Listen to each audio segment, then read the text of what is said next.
Good morning, everyone. From this time from the sunny Geneva. Today we have a very beautiful weather. You can see around.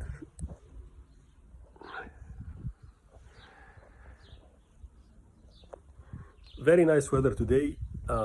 So let's go to the recap of last week. So last week we had a very interesting week. Overall, the S&P lost about 2% and the Nasdaq lost about 4%. Okay, and we were expecting this to happen. So if you recall, we said that there is gonna be a rotation from the mega cap to the small cap, and this is what actually happened in the beginning of the last week on Monday and Tuesday. We witnessed this migration to the small cap, and the Russell increased by 6% until Wednesday. So Wednesday we started to see the correction happening in the Russell 2000. So Russell 2000 was up 6% in the middle of the week, and then ended the week with plus 2%. The same happened to the S&P equal weight, and the S&P equal weight ended the week flat, while it was plus 2% in the middle of the week. So we talked last time about this theory that about the migration to the small cap because the interest rate is going down, which we saw that it is materializing at the beginning of the week. But then the correction happened in everything. So there was no place to hide last week. Okay, I personally entered last week to several of the small cap stocks. But when I saw the correction happening on Wednesday and Thursday, and it continued on Friday, I got out. I went out. And this teaches a very good lesson about the stock market. There is no ego in the stock market. You go in, you find yourself that you are making losses, you go out. So it's nothing called like you are right or wrong. You are either right or you make money. So if you want to be right, you will not make money. So it's important that you don't have an ego. If you go in, you found yourself like not winning, and you go out, no problem. And if it proved that the market is going up again, you go in again. So there is no problem in that.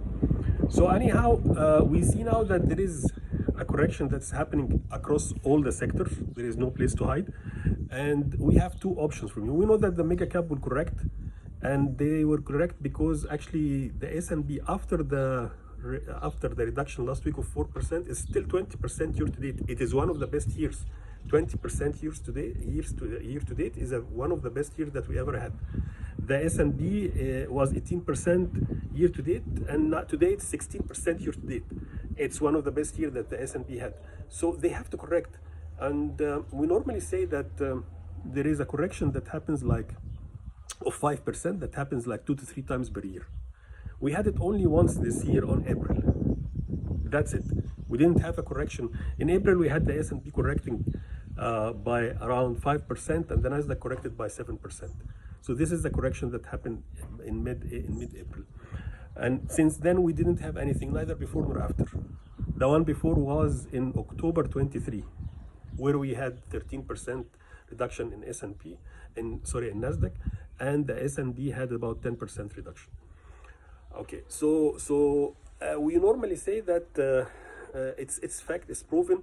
Like if you take the last 200 years, you will see that the stock market is correcting with about 10% once every year, on average, for the last 200 years, minus 10% every once per year. We didn't see that since October. So what does it tell us? That we are due for a correction with a 10%. We are due for a correction with a 10%. Maybe this one will go to 10%, we don't know. But it looks most probably that because of the mega cap and the S&P went up very high this year, maybe this is the time that they will correct us 10%. We were planning to go to the small cap, but again, the small cap is correcting as well. So the small cap now, like they corrected by 4% last week, they went down by 4%. And there are two ways to go from here. Either the money will flow from the mega cap to the small cap, and we are going to see a reversal, and then the small cap will go up, or we are going to see a continuation in the small cap to go down. We don't know. They didn't go up that much. Year to date, the Russell 2000 went up by 12%. 11 out of the 12% happened last 2 weeks. Okay, happened in the last 2 weeks. So there is a correction that need to happen, yes, because it went up too fast. 12% in 2 weeks is too much. But whether this will continue or not, we don't know.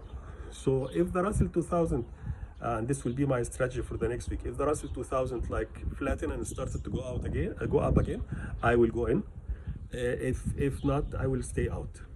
Okay, I'm in few stocks that didn't go down last week. There are some few stocks that didn't go down. So if they continue to be stable and then started to go up, I will be in them. If they went down, then I'll go out. And if the market, if the Russell 2000 now stabilized and go up, then I will go up again. I will go in again with them. Okay, so that's my strategy. Okay, so take care. We have a lot of results coming out in the coming couple of weeks. So this might influence where the market is going. And also we have the Fed results coming in by end of the month. And this will also influence the direction of the market. So some important events that you need to take care of. But other than that, you have to witness where the market is going and then decide on how to trade accordingly. Okay, have a great day everyone and have a great week. Bye.